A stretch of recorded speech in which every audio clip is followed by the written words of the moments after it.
ചിലർ മോശമായിട്ട് പെരുമാറും, സംഗീതത്തെ വില കുറച്ച് കാണും, പാട്ടിന് ഇമ്പോർട്ടൻസ് കാണില്ല. അപ്പോൾ അതൊക്കെ കേൾക്കുമ്പോൾ ബാലുവിനത് നിൽക്കാൻ പറ്റില്ല. ഇവിടെ നിന്ന് ഒരിക്കൽ ടെമ്പോ ട്രാവലറിൽ എല്ലാം സെറ്റ് ചെയ്ത് പോയിട്ടുണ്ട്, തിരുവനന്തപുരത്ത് നിന്ന് എറണാകുളത്തേക്ക്. എറണാകുളം കോഴിക്കോടാണെന്ന് എനിക്കല്ല, അത് ജോസങ്ങളിൽ കൃത്യമായിട്ട് അറിയാം. അപ്പോൾ അവിടെ പോയിട്ട് സംവിധായകനോട് സംസാരിക്കുമ്പോൾ പാട്ടിന് പ്രാധാന്യം, നിങ്ങൾ എന്തെങ്കിലുമൊക്കെ ചെയ്താൽ മതി, ആ തരത്തിലാണ് പറയണേ. അവർക്കൊരു ഇതില്ല, കോൺസെപ്റ്റ് ഇല്ല. നമ്മൾ എൻ്റെ നമ്പർ മാറിയ കാര്യം നീ ഒന്ന് പറഞ്ഞേക്കണേന്ന് പറഞ്ഞു, പറയാൻ ചേട്ടാന്ന് പറഞ്ഞു. അങ്ങനെ ആ സംഭവം കഴിഞ്ഞു.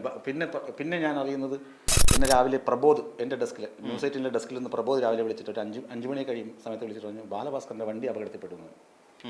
അത് ഏറ്റവും ഷോക്ക്, ഭീകര ഷോക്കായിപ്പോയി. ഇല്ല ചേട്ടാ, ഇത്രയും സൗഹൃദങ്ങളുള്ള, ഇതേപോലെയുള്ളൊരു സൗഹൃദമുള്ള ചേട്ടന് അവസാനത്തെ ഒരു ഓർമ്മ എന്താണ് ഈ ബാലുചേട്ടനുമായിട്ട് ബന്ധപ്പെട്ട്? അവസാനം ഞാൻ ബാലുവിനെ അവസാനം കാണുന്ന 2018 ജൂൺ മാസമാണ് ഞാൻ ബാലുവിനെ അവസാനം കാണുന്നത്. അത് അക്ഷയ് വർമ്മയുടെ ഒരു സിനിമ. ആ സിനിമയിലാണ് ബാലഭാസ്കർ എന്നെ എഴുതാൻ വിളിക്കുന്നത്, പാട്ട് എഴുതാൻ. അത് ബാലഭാസ്കർ 17 വർഷത്തിന് ശേഷമാണ് സിനിമ ചെയ്യുന്നത്. 17 വർഷത്തിന് ശേഷം ഒരു സിനിമ ചെയ്യാൻ പോവാണ്, സംഗീതം ചെയ്യാൻ പോവാണ്. അപ്പോൾ നീ എഴുതണമെന്ന് പറഞ്ഞു. അപ്പോൾ എനിക്ക് ഭയങ്കര സന്തോഷം, ബാലഭാസ്കറിൻ്റെ കൂടെ എഴുതുമല്ലേ. അതിന് മുന്നേ ഞാൻ വേറൊരു സിനിമയൊക്കെ പിടിച്ചിരുന്നു പാട്ട് ചെയ്യാൻ വേണ്ടി ബാലുവിന്. ആ സിനിമ സംവിധായകൻ ഈ പ്രൊഡ്യൂസറുടെ മുന്നിൽ വെച്ച് ആളാകാൻ വേണ്ടി ചില സംവിധായകർ ചിലത് പറയുമല്ലോ. ഇപ്പോൾ ബാലു തീർത്തും സൗജന്യമായി ചെയ്യാന്ന് പറഞ്ഞവർക്കാണത്. 1 രൂപ പോലും പ്രതിഫലം വേണ്ട. ആ സിനിമ നല്ല കഥ, നല്ല രസമാണ്, നമുക്ക് ചെയ്യാൻ ചോദിക്കുന്നു പറഞ്ഞിട്ട് അങ്ങനെ ഇരുന്നതാണ്. അപ്പോഴാണ് ഈ സംവിധായകൻ പ്രൊഡ്യൂസറുടെ കൂടെ ഇരുന്നിട്ട് വിളിച്ച് ചോദിക്കുന്നു, നിങ്ങളുടെ റേറ്റ് എത്രയാണെന്ന് ചോദിച്ചു. ഞാൻ സംവിധാനം പലതവണ പറഞ്ഞതാണ് ബാലു ഫ്രീ ആയിട്ടാണ് ചെയ്യുന്നത്, അത് സൗഹൃദം കൊണ്ട് ചെയ്യുന്നതാണ്. അപ്പോൾ അത് ബാലുവിന് ഇഷ്ടപ്പെട്ടു. ബാലു ഉടനെ എന്നോട് പറഞ്ഞു അത് വേണ്ട, അയാൾ എൻ്റെ പ്രതിഫലമൊക്കെ ചോദിച്ചു. ഞാൻ അങ്ങനെയല്ലല്ലോ ഉദ്ദേശിച്ചത് എന്ന് പറഞ്ഞിട്ട് ബാലു അതിൽ നിന്ന് മാറി.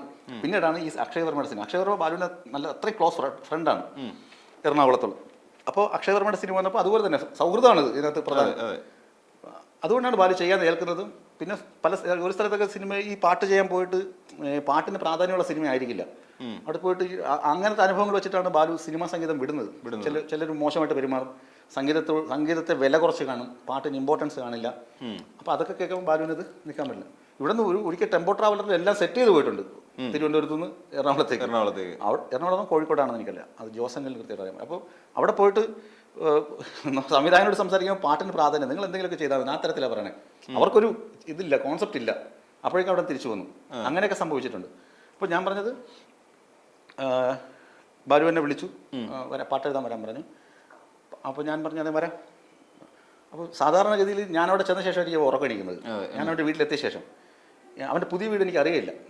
പുതിയ വീട് ഞാൻ അവിടെ പോയിട്ടില്ല. അപ്പോൾ ഞാൻ പറഞ്ഞു എനിക്ക് അറിയില്ല, സ്ഥലം അറിയില്ല. അപ്പോൾ വിജയമോഹൻ മെല്ലിൻ്റെ അടുത്ത് വന്നിട്ട് വിളിച്ചാൽ മതി, ഞാൻ പറഞ്ഞുതരാമെന്ന്. അപ്പോൾ ഞാൻ കഴക്കൂട്ടത്ത്, ഞാൻ ന്യൂസ് 8 അന്ന് ജോലി ചെയ്യണം, കഴക്കൂട്ടത്ത് താമസം, ഒറ്റയ്ക്കാണ്. ഞാൻ കല്യാണം കഴിഞ്ഞിട്ടില്ല. അപ്പോൾ ഞാൻ ബാലഭാസ്കറിൻ്റെ മകൾ ജനിച്ചിട്ട് ഞാൻ ഒരു തവണ കണ്ടിട്ടുള്ളൂ, തീരെ.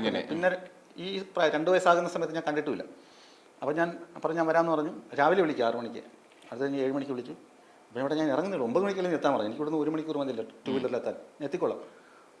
വീണ്ടും വിളിക്കുന്നു, അത് ഞാൻ വിജയമോന് മെല്ലിനോട് എത്തി. അപ്പോഴും വിളിക്കുന്നു 8:30 എടാ ഞാൻ പറഞ്ഞു 9 മണിക്കല്ലേ നീ പറഞ്ഞത്, ഞാൻ 9 മണിക്ക് എത്തിയിരിക്കും അവിടെ, ചായ കുടിച്ചുകൊണ്ടിരിക്കുകയാണ് ഞാൻ.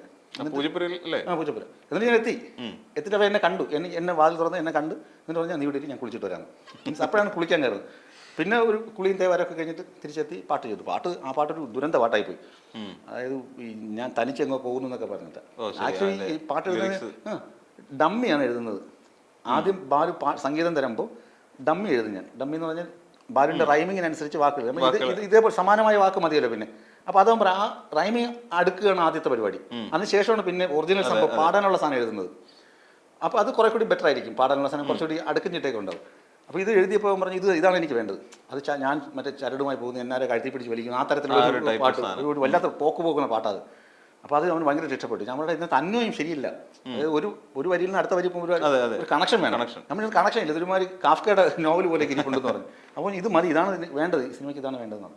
അങ്ങനെ ആ പാട്ട് സംഗീതം ചെയ്തു. അത് കഴിഞ്ഞ് സംഗീതം ചെയ്ത് പാട്ട് എഴുതി കൊടുത്തു. ഇത് പ്രതിഫലമൊന്നും ഇല്ലെന്ന് പറഞ്ഞു. പ്രതിഫലം ഇല്ലെന്ന് പറയുമെങ്കിലും എന്തെങ്കിലും ആവശ്യം പറയുകയാണെങ്കിൽ പേഴ്സ് ഇങ്ങനെ ഇത്ര പന്ത് പോലെ ഇരിക്കും, മറ്റേ പേഴ്സ് മുന്നേ വയ്ക്കും, എത്ര വേണം എടുക്കാൻ പറയും. നമ്മുടെ ചായക്കുള്ള പൈസ മതി, അല്ലെങ്കിൽ ചായ കുടിക്കും, ഇത്രയൊക്കെ ഉള്ളൂ നമ്മൾ പൈസ അവൻ്റെ ഒന്ന് വാങ്ങുന്നത്. അത് കഴിഞ്ഞിട്ട് അന്ന് ഭയങ്കര മഴ. അപ്പം എൻ്റെ 2 വീലറുണ്ട്. ഇവന് വൈകിട്ട് ജിമ്മിൽ പോകണം. ഭയങ്കര ആ പെരുമഴയത്ത് ഞാൻ റെയിൻകോട്ട് ഇട്ട് പോന്നു. അവൻ എന്നെ ഫോളോ ചെയ്ത് ഇന്നോവയിൽ അവൻ തന്നെ വണ്ടി ഡ്രൈവ് ചെയ്ത് മാനവീയ വീതിയെ പറ്റ വന്നു. എന്നിട്ട് വണ്ടി നിർത്തി എന്നിട്ട് പറഞ്ഞു ചേട്ടാ ഞാൻ പോട്ടെ, ഞാൻ ജിമ്മിലേക്ക് പോവാം, നമ്മൾ കുഴപ്പമില്ല, ഞാൻ നാളെ ഓഫീസിൽ കയറും എന്ന് പറഞ്ഞിട്ട് പിരിഞ്ഞതാണ്. പിന്നെ അത് കഴിഞ്ഞിട്ട് ബാലു എന്നെ വേറെ 1-2 സാധനങ്ങൾ ഏൽപ്പിച്ചിരുന്നു. അതിപ്പോൾ ഈ വേദിയിൽ പറയാൻ പറ്റുമെന്ന് എനിക്കറിയില്ല. അത് നമ്മൾ ചെയ്ത ആദ്യ ഘട്ടങ്ങളിൽ ചെയ്ത പാട്ടുകളൊക്കെ നൈസമാനക്കി ഗാന ആരും നീനോമില്ല അതൊക്കെ 20 വർഷമൊക്കെ കഴിഞ്ഞല്ലോ. അതെ അതെ. അപ്പോൾ അതെല്ലാം ഇഷാൻ ദേവ് എടുത്ത് റീമിക്സ് ചെയ്യാണ് ബാലുവിൻ്റെ പെർമിഷൻ ഇല്ലാതെ. എന്നിട്ട് ബാലുവിന് തന്നെ അയച്ചു കൊടുക്കും. ബാലുവിന് അത് ഒട്ടും ഇഷ്ടപ്പെട്ടില്ല. പക്ഷേ എന്നെ വിളിച്ചു പറഞ്ഞാൽ എല്ലാം അവൻ അടിച്ചു മാറ്റി കൊണ്ടുപോകും. അതുകൊണ്ട് നീ അത് രാജ്മീന ഡിജിറ്റൽസിൽ വിളിക്കണം.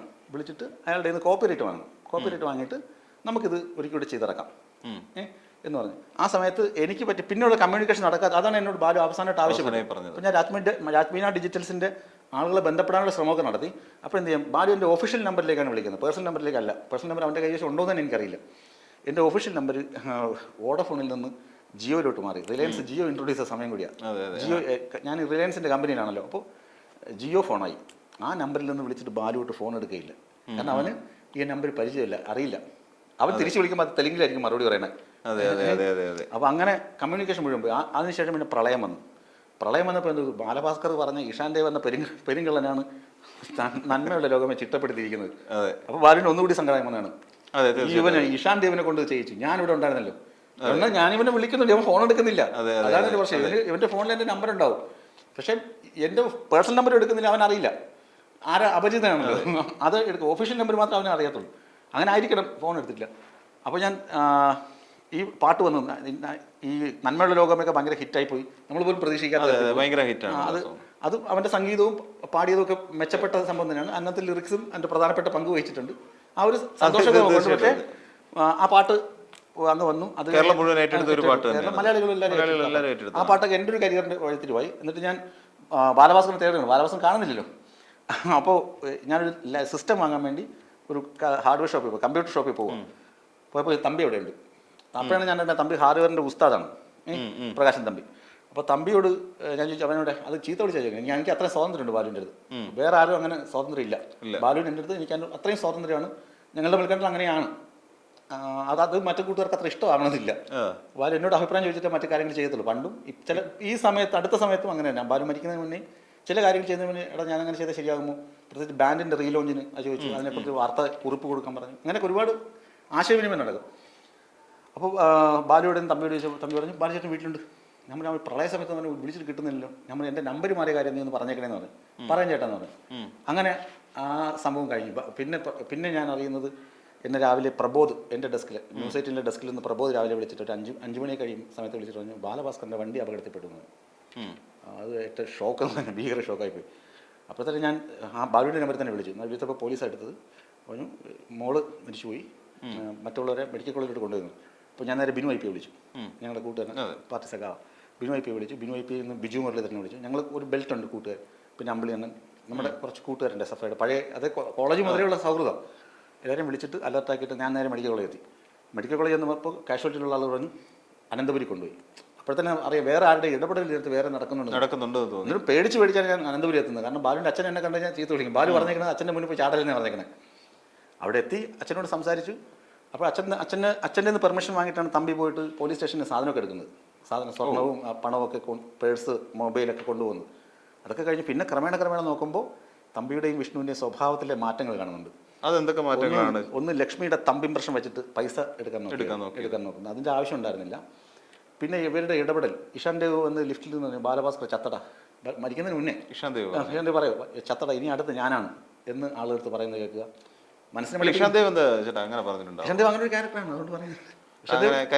തകർന്നു നിൽക്കുന്ന ഒരു മനസ്സിൽ നിന്ന് വരുന്ന വാക്കായിരുന്നു. മനസ്സല്ല, അതൊരു കപടമുഖമാണത്. കപടമുഖത്തിൽ നിന്ന് അത് വരും, സ്വാഭാവികമായിട്ട് വരും. പുറത്ത് ചിരിച്ചു കളിക്കുന്നത് കപടമായ മുഖമാണ്. ഞാൻ എൻ്റെ കാര്യം ഇഷാൻ ദേവും ബാലുചേട്ടനോട് നല്ലൊരു അടുപ്പം ഉണ്ടായിരുന്നു. നല്ല അടുപ്പം ധരിച്ചു വെച്ചേക്കുന്നതാണ്. അതുകൊണ്ടല്ലേ ബാലുവിനോട് പറഞ്ഞു മറ്റേ കള്ളനാണ്, കുനിഞ്ഞു കഴിഞ്ഞാൽ വേറെ കട്ടുകൊണ്ട് പോകുമെന്ന് പറഞ്ഞ ബാലു ഷാനിനെ കുറിച്ചാണ് എന്നോട് പറഞ്ഞത്.